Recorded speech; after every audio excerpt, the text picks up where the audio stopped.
Estamos en el momento de mayor manipulación y control social, cambiando las necesidades reales por modas y apelando a las emociones como motor social, que comentabas antes. ¿Estamos en el momento del máximo auge de esta manipulación? Sí, si lo miramos desde un punto de vista cercano, ¿no? En nuestro entorno yo sí creo que es así. Bueno, máximo de mayor manipulación, porque no sabemos esto hasta dónde puede llegar, ¿no? Quizás no si lo vemos desde un punto de vista mundial, ¿no? Si tenemos en cuenta que estos valores y esta cultura son occidentales, pero no son las que aceptan ni los países emergentes ni los países en desarrollo, con la excepción de Latinoamérica, que tiene una cultura muy europea, ¿no?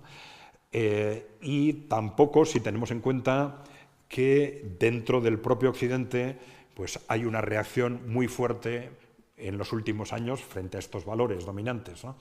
Una reacción que está siendo gestionada desde el ámbito de la derecha populista fundamentalmente, y esto ha llevado a que en este momento, pues, por ejemplo, Estados Unidos esté dividida, vamos a decir, al 50% en relación con estos valores y cultura posmodernas, ¿no? Para bien o para mal, ¿no? Pero, y esto de alguna forma está pasando también con la derecha populista en una buena parte de Europa, pero también están surgiendo movimientos de izquierda anticorporativa, dicen algunos, izquierda populista otros, en los últimos años, que también se están enfrentando a estos valores posmodernos. Por ejemplo, puede ser el movimiento de Robert Kennedy en Estados Unidos, dentro del Partido Demócrata, ¿no? Puede ser el movimiento del Partido Socialdemócrata de Eslovaquia, que ha ganado las elecciones y ahora está en el gobierno en Eslovaquia, o el partido de Sarah Wagenknecht, ya lo he comentado antes, ¿no? En Alemania, a que las encuestas le están dando hasta un 20% de los votos, ¿no? Es decir, hay una reacción social en buena parte de Occidente frente a estos valores que son, yo creo que objetivamente absurdos y destructivos, pero que mientras sean lo políticamente correctos no son fáciles de cuestionar hasta que estallan, pero en el momento que estallan van a ser cuestionables seguramente de forma generalizada. Sin embargo, en el entorno más cercano, y yo diría pues más en concreto en el País Vasco, por distintas razones, pues el cuestionamiento todavía es marginal, ¿no?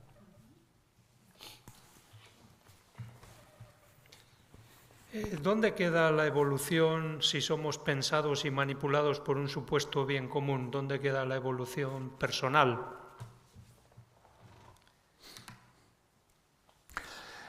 Bueno, vamos a ver. Seguramente esto no es algo nuevo, ¿no? Es la manipulación por parte de los poderes, ha sido algo continuado a lo largo de la historia, ¿no? De alguna forma, vamos a ver, a la hora de tomar decisiones o de desarrollar nuestros valores, somos una combinación de valores individuales y colectivos. Nosotros le llamamos valores personales y sociales, si queréis, ¿no? Tomamos las decisiones en base a valores de interés personal, lo que a nosotros nos interesa a la hora de tomar una decisión, y valores sociales, lo que pensamos que es bueno o malo desde el punto de vista de la comunidad en la que nos movemos, ¿no? Comunidad que puede ser la pareja, puede ser la cuadrilla de amigos, puede ser la familia, puede ser una comunidad cercana, puede ser la nación, el Estado, etc., ¿no? Pero en esos valores sociales, que son tan importantes a la hora de posicionarnos, todos intentamos incidir, todos intentamos influir. Ahora mismo, cuando hacemos una reunión de este tipo, inevitablemente transmitimos ideas porque pensamos que desde el punto de vista de los valores sociales hay unas determinadas ideas que son buenas, estamos intentando influir en los valores sociales. Cuando discutimos con alguien o sobre política o sobre algún tema social, pues estamos intentando influir, ¿no? Claro, el problema es que hay capacidades de influencia muchas veces desproporcionadas, ¿no? Los que tienen un gran poder influyen desproporcionadamente en los valores sociales, ¿no?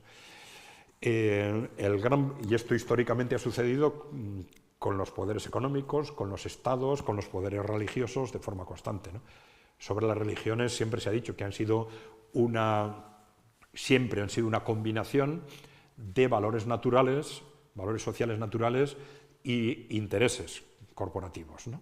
Pero bueno, el problema en los últimos años es que seguramente ha habido una capacidad de influir en los valores mayor que nunca, ¿no? Seguramente a través de los medios de comunicación, ¿no? A través de, por ejemplo, la televisión, ¿no? Anteriormente, incluso en los poderes más opresivos, tenían muchas dificultades para llegar a los entornos cercanos de las personas, a los entornos más íntimos, ¿no? Sin embargo, a través de la radio y después de la televisión, les tenemos continuamente en casa lanzándonos mensajes, ¿no? Y esto hace que tengan una capacidad de influir en nuestros valores de una forma mucho más directa. También esto nos da posibilidades de de informarnos y de contrarrestar a esos valores. Pero claro, si vemos lo que ha sucedido en las últimas décadas, pues yo diría que tenemos dos influencias. Por un lado, medios de comunicación que son exclusivamente pasivos, como la radio y la televisión, han dado un poder impresionante a esos grandes poderes, ¿no? Pero por otro lado, seguramente Internet ha funcionado en sentido contrario, ¿no? En Internet hay de todo, hay cosas buenas y cosas malas, pero hay flujos en distinta dirección que nos permiten difundir, contrastar opiniones, disponer de informaciones alternativas, ¿no? Estos grandes poderes ya a fines de los años 90 y a principios de los 2000 ya identificaban como esos grandes peligros cara al siglo XXI, por un lado los países emergentes, China y Rusia en concreto, por otro lado la crisis del modelo económico, y un tercer factor era Internet, ¿no? Porque en Internet, a pesar de que todavía era una parte de la opinión muy minoritaria, pero se veía que había un porcentaje creciente de la población que estaba quedando fuera de la influencia de esos grandes poderes. Entonces, advertían ahí un peligro potencial importante. Las redes sociales, en buena parte, se pusieron en marcha por esto, porque no fueron grandes ideas de gente muy lista, ¿no? Se crearon por una combinación de grandes corporaciones y servicios de inteligencia, precisamente para intentar empezar a controlar Internet. Y por eso también ha habido luego un segundo paso, que ha sido la introducción de la censura en Internet, ¿no? Bueno, vamos a ver, el hecho de que estos movimientos de censura hayan empezado a avanzar en los últimos años, creo que también tiene su vertiente positiva, que es que nos están revelando que no se sienten seguros, que están viendo que los medios de control de la opinión de las personas que tienen no son suficientes y que están perdiendo capacidad de control. Y por eso están dando pasos cada vez más evidentes en la línea de censurar, cosa que al principio eran las redes sociales y desde un punto de vista teórico estaban utilizando el argumento de, bueno, son empresas privadas, no son los gobiernos, ¿no? Pues ahora ya son los gobiernos y el Parlamento les está exigiendo a las redes, un día con un pretexto, otro con otro, a las redes sociales que o controlas o te perseguimos, ¿no? Entonces ahora nos estamos encontrando con redes sociales que censuran no porque quieran censurar, sino porque los gobiernos les obligan, ¿no? Entonces ya están dando pasos que les están dejando cada vez más en evidencia y esto yo creo que revela que ellos tienen la sensación de que efectivamente están perdiendo el control, ¿no? Sabemos que políticos y gobernantes están al servicio de grupos de interés como grandes fundaciones y organizaciones supranacionales, a las que, por cierto, ningún ciudadano ha votado. Según esto, las elecciones, las decisiones parlamentarias, derechas o izquierdas, son un teatro ajeno a las necesidades ciudadanas. ¿De qué sirve votar, entonces? Bueno, yo creo que esto seguramente hay que matizarlo, ¿no? Yo creo que, vamos a ver, estos grandes poderes, estas grandes corporaciones, controlan lo que les interesa controlar y eso no quiere decir que lo controlen todo, ¿eh? Seguramente controlan lo importante, ¿eh? Pero dentro de eso que es para ellos lo importante, igual hay márgenes que pueden ser importantes para nosotros, ¿no? Y que pueden estar en juego en las elecciones. Ya hemos visto cómo, sobre todo, a partir de la Guerra Fría se produce una confluencia muy clara, primero en el ámbito económico, todas las opciones políticas se llamen A, B, C o D, en la práctica se mantienen dentro del modelo neoliberal. La aproximación sociocultural cada vez es mayor, pero bueno, puede haber otros ámbitos en los que mantengan diferencias. Pues no sé, por ejemplo aquí, pues hay diferencias en el ámbito territorial que a lo mejor para las grandes corporaciones no son importantes y por eso permiten que se mantengan, ¿no? Digo como hipótesis, ¿no? También puede haber, el ámbito territorial puede ser un tema importante. Esas grandes corporaciones occidentales, pues a lo mejor controlar lo que pasa en un ámbito meramente regional o local, pues no les interesa. No tienen por qué controlarlo todo. Igual controlando los grandes ámbitos internacionales o estatales, pues les es suficiente, ¿no? ¿Me explico? Tendremos que analizar caso por caso para saber qué controlan o qué no controlan, ¿no? Y también pensando en el futuro, pues igual tampoco hay que ser escépticos al 100%, ¿no? Las elecciones están ahí, entonces las elecciones pueden ser un instrumento válido cara al futuro. Si ha habido en otros momentos una pluralidad política y social importante que se ha manifestado a través de las elecciones, igual puede suceder también en el futuro si cambian, por ejemplo, el contexto geopolítico, ¿no? Y eso, ya digo, en un contexto tan cambiante como el que ahora, pues hay que tenerlo en cuenta y hay que prepararse para ese contexto, ¿no? Voy a pasarme aquí. Sí. Ya está. Dice, ¿los gobiernos son incapaces de afrontar los problemas que surgen o crean los problemas para producir un deterioro y una decadencia social? ¿Qué opinas? Vamos a ver, crean los problemas. Hombre, yo creo que esto puede suceder en algún caso, ¿no? Yo no diría no haría una valoración general de que ellos crean los problemas. Hay problemas que surgen y que ellos no pueden o no saben gestionar. Hay problemas que son pequeños y se convierten en grandes precisamente porque no se gestionan. Nosotros muchas veces solemos decir, hablando de los grandes problemas, que suelen tener una relación muy directa con lo que es políticamente incorrecto, ¿no? Son los problemas de los que no se hablan o de los que no se puede hablar, ¿no? Y de esos problemas de los que no se puede hablar son los grandes problemas, y muchas veces se han convertido en los grandes problemas porque a ser políticamente incorrecto no se gestionan y son cada vez mayores, ¿no? Se vuelven cada vez mayores, ¿no? A veces se crean problemas, evidentemente. Se crean problemas a veces porque hay un interés directo en crearlos y a veces hay un interés directo, directo o indirecto, ¿no? Por ejemplo, en economía está muy analizado el concepto de destrucción creativa, ¿no? Que es el concepto de que determinados desastres económicos pueden ser buenos para el desarrollo económico a medio y largo plazo, ¿no? La razón es que en la economía no avanza solo porque las buenas empresas o las empresas vayan bien y produzcan mucho, sino también porque las malas empresas salgan cuanto antes del mercado.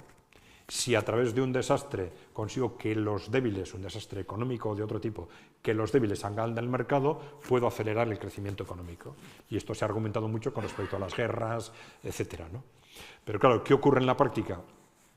Que en los desastres, sobre todo si son de carácter político o bélico, pues no pierde o no desaparecen los débiles económicamente o los menos eficientes, sino que pierden los débiles muchas veces políticamente, los que están relacionados con la nación que pierde, ¿no? No necesariamente los que hacen peor las cosas, ¿no?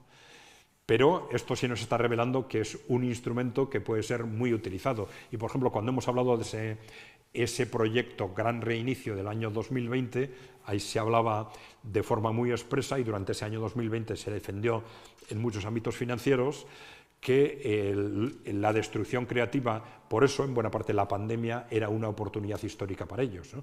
Porque a través de la destrucción creativa podía ser un momento para que, por un lado, impulsar el desarrollo de las nuevas tecnologías, a pegar un acelerón en la digitalización, etcétera, y también a través de la destrucción creativa para que las grandes corporaciones que son más eficientes, según ellos, se hicieran con mercados de las pymes, ¿no?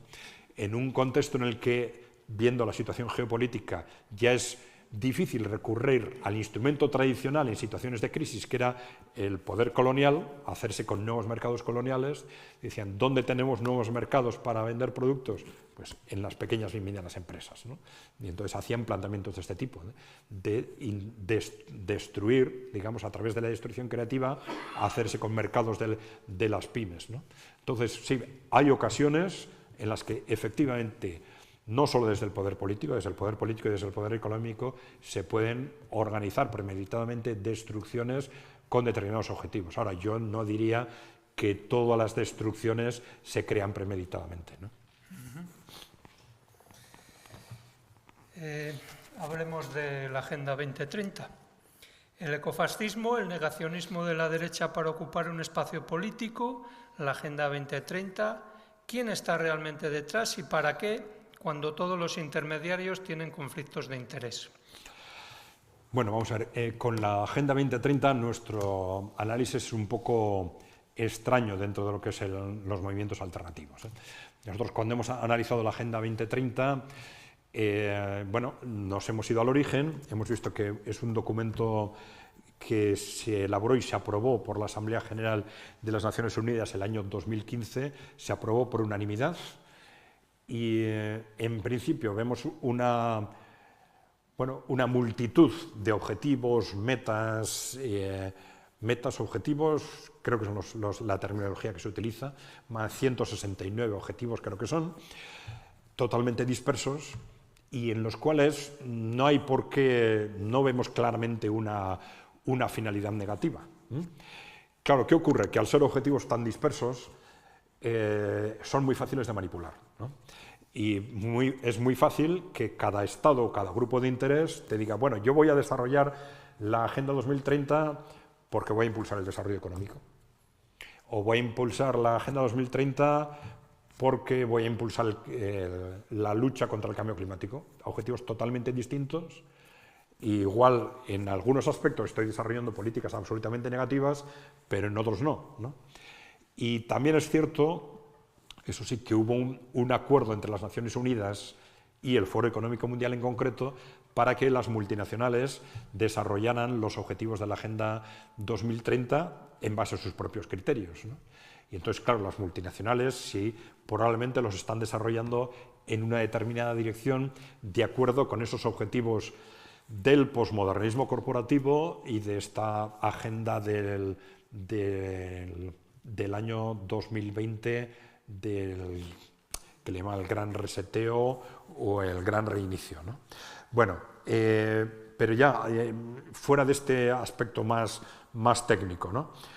El ecofascismo, el negacionismo de la derecha, vamos a ver, el ecofascismo, ¿quién está realmente detrás? Bueno, las grandes corporaciones. Quiere decir, vamos a ver, aquí hay que tener cuidado, como en todos los movimientos corporativos, hay un problema y un reto social real y una manipulación corporativa, ¿no? En el caso del medio ambiente tenemos una defensa del medio ambiente que tiene unas bases reales que ya en el siglo XX se plasman con claridad a medida que se produce un cierto desarrollo económico.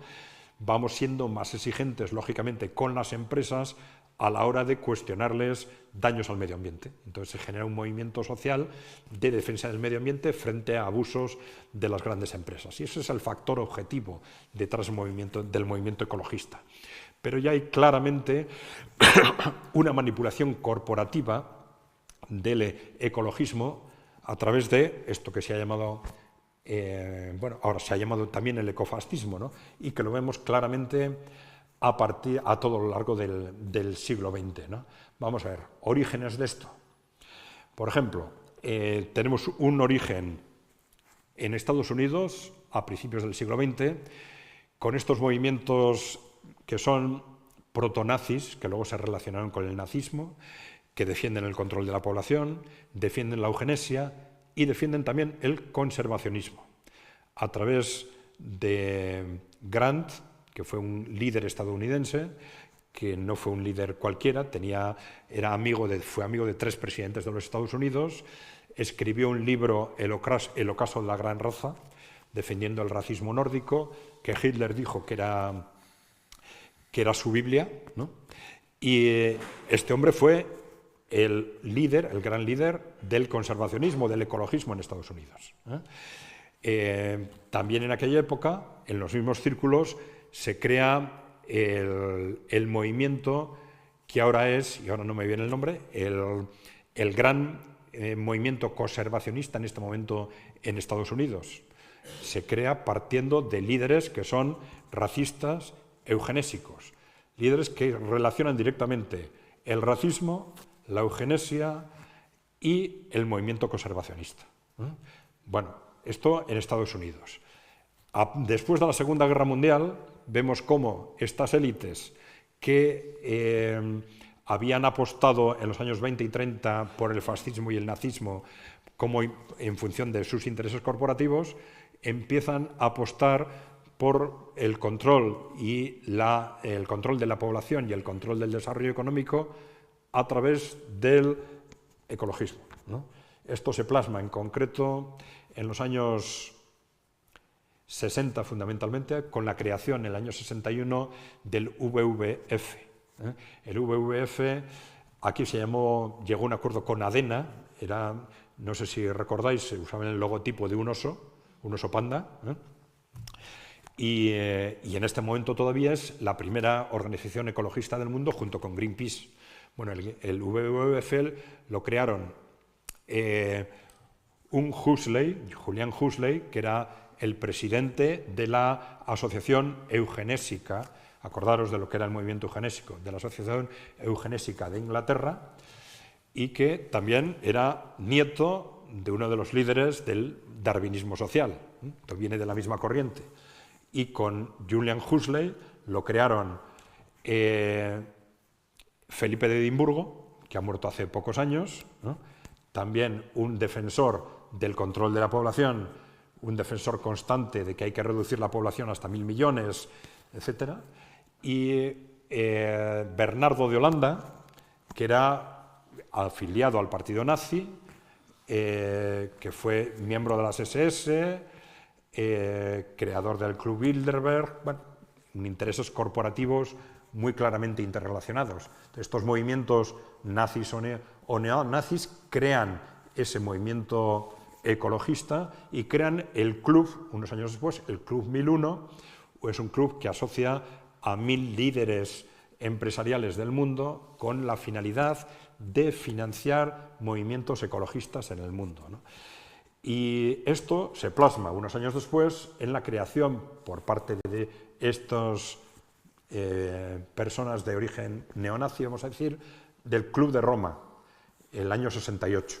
En el año 68 crean el Club de Roma y el Club de Roma, el año 72, publica Los límites del crecimiento. Es un libro, un informe que vendió millones de ejemplares y que fue el origen, tanto el Club de Roma como este documento de los límites del crecimiento, del movimiento defensor del decrecimiento económico y del catastrofismo climático. Le llamamos el catastrofismo climático a esa parte del movimiento ecologista que rompe con la racionalidad a través también de estas filosofías posmodernas para defender en base a que vamos hacia una catástrofe climática, que hay que reducir la población, por un lado, dicen algunos, contener o reducir la población, y otros, contener o reducir el crecimiento, ¿no? Y esto es lo que vienen defendiendo desde hace 100 años, ahora en base a razones climáticas. Es muy interesante que estos movimientos plantean en los años 70 del siglo XX que todo esto hay que hacerlo porque vamos al desastre para los años 90. Y se plantean 3 razones. La capa de ozono, de la que ya nadie habla, ¿no? Estamos destruyendo la capa de ozono. El agotamiento del petróleo, que se iba a agotar en 20 años, y esto no ha sucedido, ¿no? Y la lluvia ácida, de la que tampoco habla nadie, porque la lluvia ácida era que como consecuencia de la contaminación química los bosques iban a desaparecer, ¿no? Y luego se ha demostrado que esto era falso. Bueno, ¿qué ocurre? Que nos pasa algo similar con lo que pasó con el maltusianismo. Pasan 20 años, en los años 90, que era para cuando ellos decían que esto iba al desastre, esto no sucede, se demuestra que esas teorías eran falsas, es igual, aparecen nuevas teorías catastrofistas, siempre con el mismo objetivo. Y esto nos revela que el objetivo no es realmente responder a una catástrofe prevista, sino poner nuevas catástrofes sobre la mesa que nos permitan defender esas teorías que nos permiten al final distintas políticas de contención o reducción de la población, de control social o de control o reducción del crecimiento, ¿no? Hablando acerca del feminismo, tema que tratas en tus conferencias, me gustaría saber tu opinión sobre el día 30 de noviembre, día en el que está convocada una huelga feminista y que de forma resumida podemos decir pone la mirada en el cuidado de las personas de forma que va primando lo público sobre lo privado. ¿Qué comentarios podrías hacernos sobre esto? Sí, aquí tenemos tres cuestiones: el feminismo, otra cosa, esta huelga del día 30 que tiene algo muy interesante, que es ese poner la mirada en el cuidado y luego esa primacía de lo público sobre lo privado, ¿no?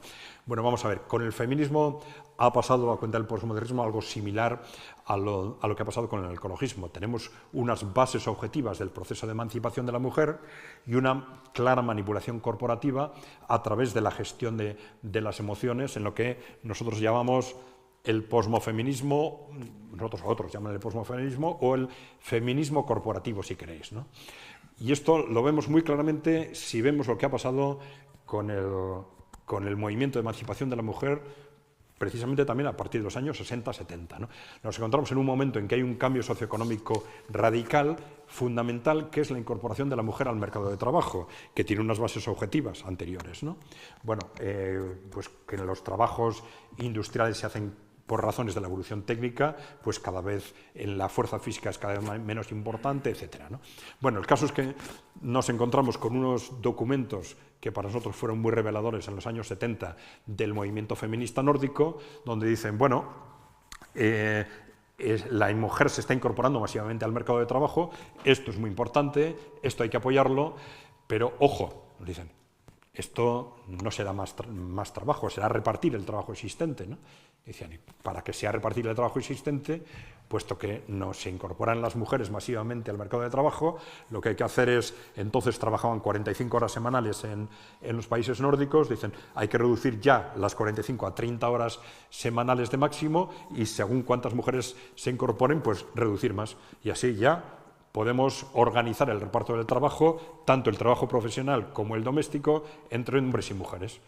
Pero claro, lo que se hizo, evidentemente, no tuvo nada que ver con esto. Claro, lo que se hizo es añadir 40-45 horas de trabajo por unidad familiar. Y sobre todo, claro, a cargo de las mujeres. Claro, y esto tuvo unas repercusiones impresionantes. Pensábamos que con el avance técnico y tecnológico íbamos a trabajar cada vez menos y la verdad es que estábamos trabajando mucho más. Y esto hizo desaparecer radicalmente también el tiempo libre, sobre todo de las mujeres. Y hemos tenido cientos de millones de mujeres trabajando 80, 90, 100 horas a la semana durante generaciones sin que nadie diga absolutamente nada, ¿no? Bueno, y lo dejo por ahora ahí, ¿no?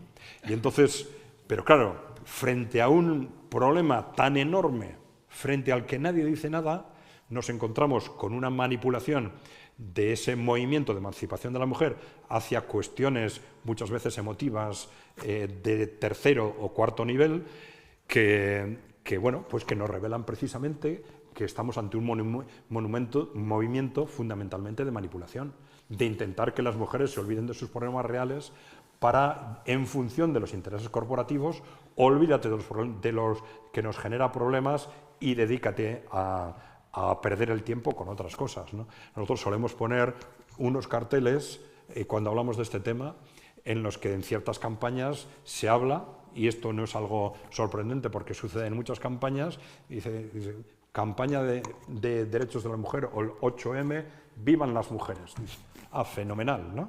Dice, ¿vosotros os imagináis una manifestación o una convocatoria de los pensionistas donde se dediquen a gritar ¡viva los pensionistas! Diríamos, se han vuelto locos, ¿no? En vez de defender una subida de las pensiones, no, pues evidentemente estos son síntomas de que estamos hablando de momentos enormes de distracción de las mujeres de lo que son los problemas reales, ¿no?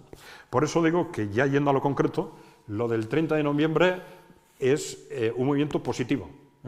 Positivo en el sentido de racionalización del movimiento de emancipación de la mujer en la medida en que somos capaces de apuntar a problemas reales. Y evidentemente el problema de los cuidados y de la conciliación es un problema objetivo real, todavía evidentemente. Es decir, porque el problema ¿cuál es en esto? Pues que, como siempre, el condicionamiento corporativo es tan grande que en lugar de apuntar al problema de fondo, se apunta, no, vamos a repartir más con los hombres, vamos a repartir más esa sobreexplotación, ¿no? Con lo cual no tocamos a las corporaciones, no tocamos a las empresas, no tocamos la jornada laboral total, ¿no? Pero bueno, de cualquier forma, apuntar a los problemas objetivos es un paso adelante en lo que es la cuestión clave, tanto en el ecologismo como en el feminismo, ¿no? A identificar los problemas reales, racionalizar lo que hay detrás de cada uno de ellos y hacer evolucionar a estos movimientos en una línea del interés social, del interés general, ¿no? ¿Habéis recibido algún comentario de algún grupo feminista por lo que vais publicando? Sí, bueno, recibimos muchos de grupos feministas y de otros por otras cosas, ¿no? Pero bueno, de algún grupo feminista como tal, no sabría identificar si de opiniones, vamos a ver, por ejemplo, opiniones revelando sensaciones más que nada, ¿no? Por ejemplo, recientemente, ¿no? Alguna sensación de una persona que nos decía que ella es feminista, marxista y que se le hacía muy duro escuchar estas opiniones. Yo decía, bueno, pues esto podría ser una apelación precisamente hacia todos los movimientos que se reivindican como marxistas, por ejemplo, ¿no? Porque curiosamente el marxismo tiene dos vertientes, ¿no? Una que es una interpretación a través del análisis de la realidad, de lo que es la realidad económica, y otra de propuesta, ¿no? De propuesta política, ¿no? Curiosamente, el propio Marx, a pesar de que se le considera un líder del socialismo, es más un teórico del capitalismo que otra cosa, porque el 95% de su obra se dedicó a analizar el capitalismo, que era lo que existía, no había socialismo entonces, ¿no? Entonces, el marxismo tiene instrumentos para interpretar la realidad, muchos de ellos muy interesantes, y curiosamente al marxismo siempre se le ha reprochado dar un excesivo peso a los factores socioeconómicos de la realidad, ¿no?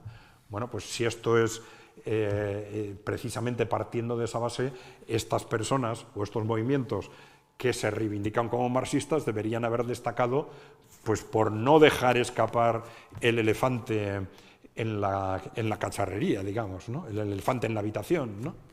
Es decir, no mirar hacia otro lado frente a problemas socioeconómicos tan evidentes, ¿no? ¿Cómo es posible que estas personas que se dediquen marxistas se dediquen a cuestiones absolutamente marginales y las cuestiones socioeconómicas más evidentes no se atrevan a analizarlas y ni siquiera a mencionarlas, ¿no?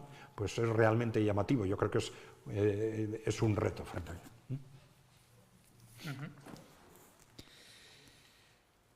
La Agenda 2030, ¿sabrías decirnos cómo va? ¿Se está cumpliendo?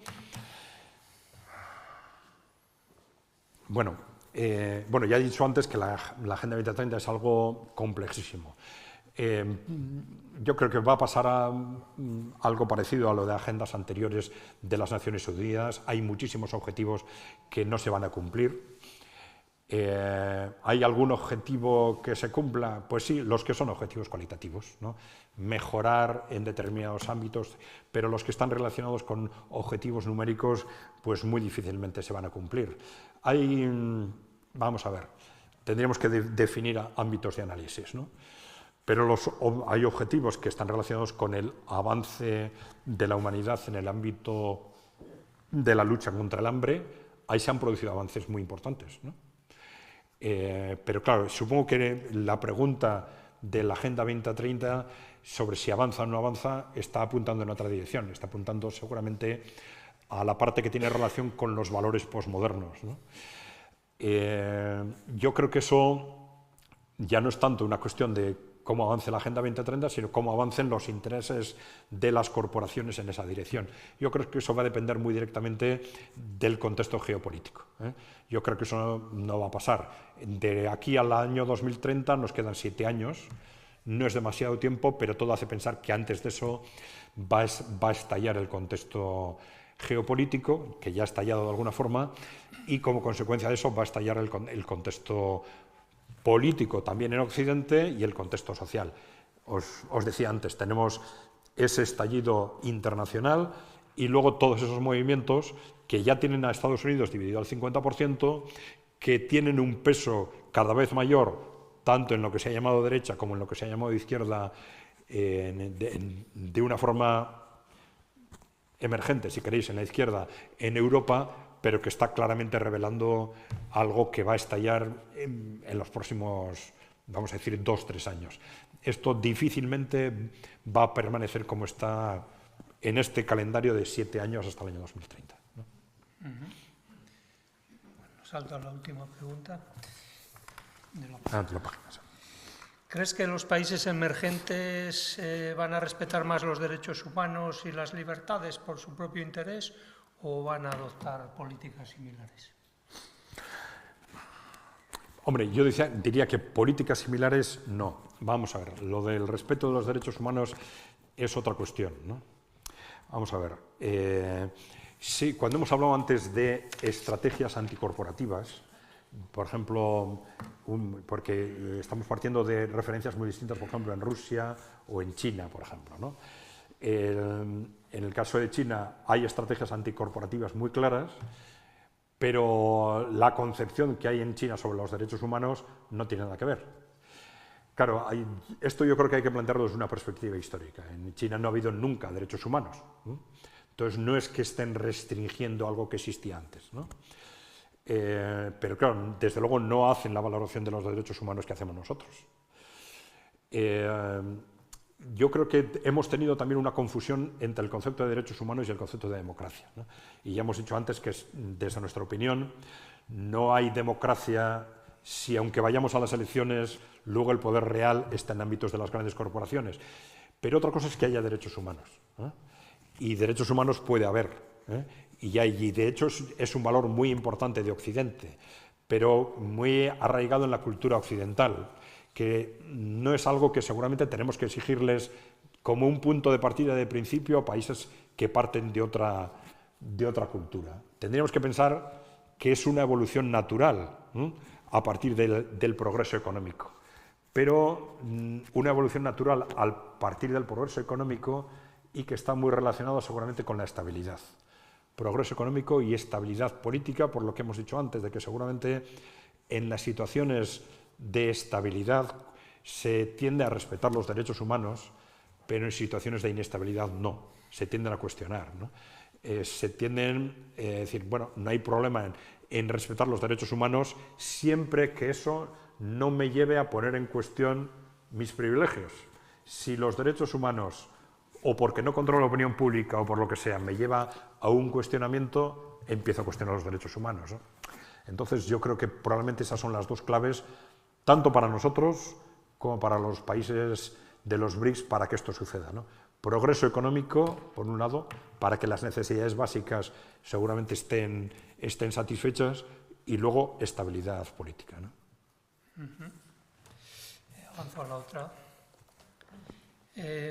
¿Cuáles serían los mínimos de justicia social exigibles a cualquier persona, grupo o sociedad? ¿Cuáles serían esos mínimos? Mínimos de justicia. No sé si estamos hablando de justicia en sentido político, justicia social en sentido económico. Vamos a ver. En sentido económico, yo creo que es algo necesariamente relativo. Se suele decir que esto es una valoración tanto cínica, pero que necesariamente tiene que depender del nivel de desarrollo, ¿no? Un nivel de desarrollo mayor seguramente permite mayores niveles de justicia económica, ¿no? Pero también del modelo económico, ¿no? Dentro de un determinado nivel de desarrollo económico, distintos modelos económicos permiten mayores o menores niveles de justicia social. Y entonces esto se puede articular o se tiene que articular probablemente a través del poder político. Es un poder político determinado el que organiza la economía de tal forma que se consiga un mayor o menor nivel de justicia social. Y aquí esto hay que relacionarlo con el concepto de igualdad. Vamos a ver, en este momento seguramente todos los sistemas económicos admiten que es necesario un determinado nivel de desigualdad para hacer posible digamos, el progreso social, ¿no? Es decir, que si no hay un cierto nivel de desigualdad, pues o no trabajaríamos suficiente o no tendríamos el suficiente incentivo para trabajar, ¿no? Yo creo que hay un consenso en los distintos niveles económicos. El tema es cuánto, ¿no? Y ese nivel de justicia ya sí está muy determinado por quién tiene el poder, ¿no? Es decir, si hay un poder que está controlado popularmente, ese nivel de desigualdad va a ser el mínimo necesario para que mantengamos un cierto nivel de progreso. Si el poder político está controlado por las élites, no, van a maximizar ese nivel de desigualdad en función de sus intereses, ¿no? Que probablemente es el contexto en el que estamos ahora todavía, ¿no? Pero claro, esto ya no se puede llevar a un nivel concreto, cuantificado de cuál es un nivel exigible, ¿no? Pero bueno. Por parte de la ciudadanía, ¿qué acciones prácticas encuentras necesarias para defendernos de la violación de las libertades y los derechos más esenciales? ¿Qué podemos hacer? Bueno, vamos a ver, desde un punto de vista teórico, podríamos decir que lo que deberíamos hacer es defender un mayor poder para la gente, ¿no? Un mayor poder dentro de todo ese entramado, que la gente y los intereses de la gente tengan mayor poder, ¿no? Pero claro, eso es muy teórico. ¿Eso cómo se hace? Vamos a ver, una tendencia muy lógica en los movimientos alternativos es defender pequeños movimientos en el ámbito cercano. Y esto está muy bien y es muy positivo para resolver problemas. Hablo de movimientos para resolver problemas concretos, ¿eh? Esto es muy interesante para resolver problemas concretos, también para visualizar ideas cara al futuro, pero seguramente sin movimientos sociales o sociopolíticos amplios es muy difícil cambiar las cosas, a nivel general, ¿no? Yo creo que esto históricamente es algo que se ha comprobado no solo en la situación actual, ¿no? Hombre, yo estuve muchos años en el movimiento cooperativo y la reflexión puede ser similar, ¿no? Es decir, el movimiento cooperativo siempre ha rehuido la lucha política por razones de prudencia y entonces ha desarrollado proyectos muy interesantes en el ámbito muy cercano, pero nunca ha conseguido cambiar la sociedad, ¿no? Donde esto se ha conseguido es porque ha habido cambios políticos, ¿no?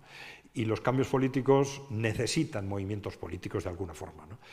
¿Qué se puede hacer desde un punto de vista de movimientos políticos? Pues en principio hay dos vías: o incidir en el ámbito de los partidos políticos, que es un ámbito problemático porque está configurado de una forma tal que tiende a corromperlos directamente, a burocratizarlos. Entonces habría que siempre crear instrumentos o barreras para que esto no suceda de una forma bastante compleja, o movimientos populares, movimientos sociales fuera de los partidos políticos que puedan también incidir sobre los partidos políticos, ¿no? Pues presentándose o no presentándose a las elecciones. También ha habido casos de movimientos sociales amplios que han incidido tanto en la sociedad como en los grupos políticos y que han llegado a tener un peso importante, ¿no? Bueno, aprovechando que has mencionado, ¿cómo ves el futuro de las cooperativas? ¿Es una figura que sigue teniendo sitio en la economía actual? Bueno, vamos a ver, sitio en la economía actual. Se ha hablado mucho en las cooperativas de la economía actual y en los valores actuales, ¿no? En unos valores actuales muy individualistas, en una economía actual también, vamos a decir, muy individualista, si siguen teniendo sentido las cooperativas. Bueno, vamos a ver, curiosamente, a veces las cooperativas tienen más éxito en sociedades más individualistas y más desiguales, ¿eh? Pero bueno, ¿por qué? Porque las cooperativas tienden a resolver problemas, surgen para resolver problemas. Y muchas veces se ha dicho, bueno, es que la creación del estado del bienestar, al resolver determinados problemas, desmoviliza a las personas para intentar resolverlos por sí mismos, ¿no? Y entonces, de alguna forma, quita espacios a las cooperativas que surgen para resolver esos problemas. El debilitamiento del estado del bienestar facilita que surjan iniciativas sociales para intentar resolverlos, ¿no? Eso es un elemento que hay que tener en cuenta. Y, por otro lado, las cooperativas ya en el ámbito, por ejemplo, ya no tanto de resolver problemas sociales de este tipo, sino más, por ejemplo, en el ámbito de las cooperativas de trabajo, pues bueno, tienen un espacio distinto según los países. Yo creo que aquí han demostrado una eficiencia importante. El espacio de las cooperativas de trabajo en concreto está muy relacionado con su eficiencia y aquí han demostrado una eficiencia importante, también en algunas otras zonas como el norte de Italia, pero yo creo que un análisis realista de esto nos obliga a ver el mapa total, y el mapa total nos dice precisamente esto, que aquí han sido eficientes en zonas como el norte de Italia también, pero que en general en el mundo son empresas muy pequeñas y muy aisladas, ¿no? Y entonces es muy importante, es decir, es un sistema que de una forma un tanto dura, pero hay que decir, en el conjunto del mundo no ha funcionado hasta ahora. No ha funcionado como modelo alternativo, ¿no? Y ha funcionado aquí y ha funcionado en algunos sitios concretos, ¿no? Y entonces es muy importante analizar, y esto seguramente no se ha hecho de la forma suficientemente sistemática, el por qué. ¿Qué se ha hecho aquí de una forma distinta para que aquí haya funcionado y no ha funcionado en otros sitios, ¿no? Esto es muy importante también para algunas cooperativas que toman la decisión de decir, pues me salgo de un determinado grupo cooperativo para organizarme por mi cuenta. Ojo, cuidado, porque al principio sí, pero está saliendo de un ámbito institucional que a lo mejor está a largo plazo en la raíz de que esto funcione, ¿no? Entonces, bueno, todo eso hay que tenerlo en cuenta, hay que analizar qué bases institucionales son las claves del futuro para que ese modelo funcione en unos ámbitos y no en otros, ¿no? Y también tenemos ese otro factor que hemos comentado al principio. ¿Hasta qué punto un modelo de este tipo puede ser realmente una alternativa sin cambios políticos, ¿no? Sin un movimiento político, ¿no? Es decir, bueno, esto es una cuestión también a analizar. Últimamente nosotros hemos examinado algo que desde el ámbito cooperativo no se ha analizado mucho, que es el modelo autogestionario de Yugoslavia, ¿no? ¿Por qué no se ha analizado? Porque se pensaba que este modelo, del que se habló mucho en los años 80, por ejemplo, eran empresas públicas. Ya sabéis que dentro de la Europa del Este, Yugoslavia tenía un modelo muy distinto. En general en Europa del Este eran empresas públicas de gestión centralizada. En Yugoslavia eran empresas públicas autogestionadas, gestionadas por los trabajadores. Pero aquí no se analizaba demasiado, pensando en que, bueno, siendo empresas públicas no era un modelo de referencia para nosotros, no era un modelo comparable al cooperativo, ¿no? Sin embargo, en los análisis macroeconómicos que hemos hecho de la Yugoslavia de entonces, hemos visto cómo el comportamiento de la economía de Yugoslavia en aquella época, para bien y para mal, era al final muy parecido a la que pudiera haber sido el comportamiento de una economía cooperativizada, en cuanto a que, por ejemplo, en cuanto a mayores inversiones en épocas de crisis, menor inversión en épocas de expansión o generación de desempleo, por ejemplo, algo que no sucedía en los países del Este, sí sucedía en Yugoslavia y que sería también esperable, por razones que podemos explicar en otro momento, en una economía totalmente cooperativizada, ¿no? Pero sí, todo esto sí nos refleja que probablemente la autonomía real, aunque fueran formalmente empresas públicas, la autonomía real de estas empresas a la hora de actuar en función de los intereses de los trabajadores de las mismas era muy importante, ¿no? Bueno, entonces esto es una referencia interesante para visualizar como hipótesis la posible viabilidad y las posibles ventajas e inconvenientes de un posible modelo de cooperativización amplia, digamos, o mayoritaria de la economía, ¿no? Si te parece, vamos a dar paso a las preguntas del público. Por supuesto, sí. Si alguien quiere preguntar algo, levantáis la mano y os pasarán el micrófono.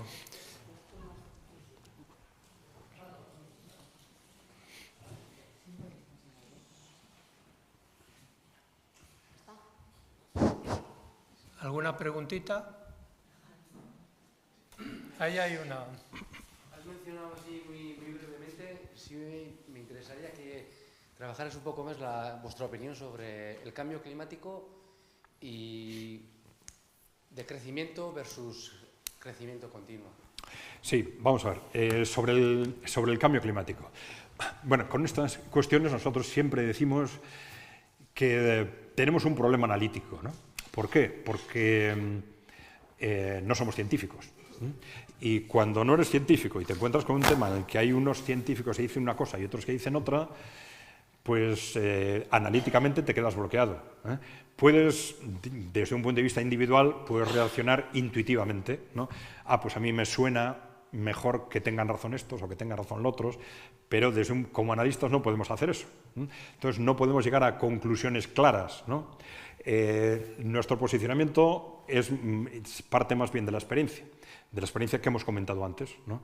Sabiendo que hay una estrategia clarísima corporativa de manipulación del conjunto del movimiento ecologista que tiene casi 70, 80 años, de cómo ellos mismos van racionalizando esa manipulación a partir de los años 60, de cómo empiezan utilizando el catastrofismo climático en base a unos objetivos que no se cumplen, pero da lo mismo.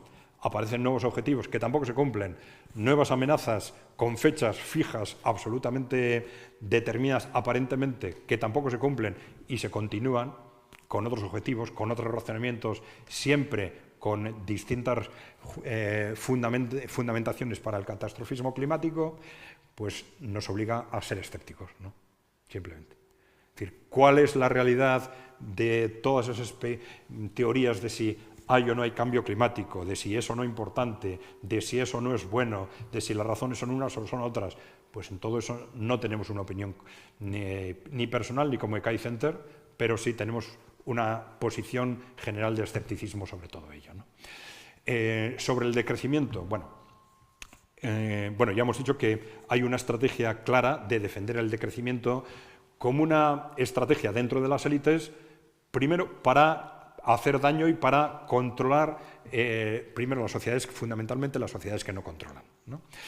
Pero hay también una filosofía, ¿no? Bueno, una filosofía que parte de esa concepción malthusiana, que es una filosofía de base aristocrática, ¿no? De que somos demasiados y estamos haciendo demasiado daño a la naturaleza, ¿no? Y esto parte de una concepción muy negativista del propio ser humano, ¿no? Una concepción que considera a los seres humanos solo como una carga, y cuantos más seamos, pues más carga somos, ¿no? Claro, si somos 100 millones y consumimos A, y vamos a ser 200 millones y consumimos 2A, ¿no? Pero claro, no se tiene en cuenta que si somos 100 millones, a lo mejor entre esos 100 millones surgen un Beethoven o un Einstein, y si somos 200, pues tenemos el doble de posibilidades de que surjan Beethovens y que surjan Einstein. Y claro, hay que tener en cuenta que una invención, un avance tecnológico, es algo que beneficia a toda la humanidad y por lo tanto tiene un efecto de aceleración. Esa mayor posibilidad de que surjan avances, de que surjan ideas, de que surjan procesos nuevos para el progreso, ¿no? Hay incluso dentro de las teorías económicas quien relaciona, por ejemplo, el incremento de la población con la aceleración histórica del avance económico. Hay otras teorías, ¿eh? Pero claro, estos dicen que el avance del que la población haya sido cada vez mayor ha sido una base fundamental no solo para que progresemos, sino para que progresemos cada vez más rápido, ¿no?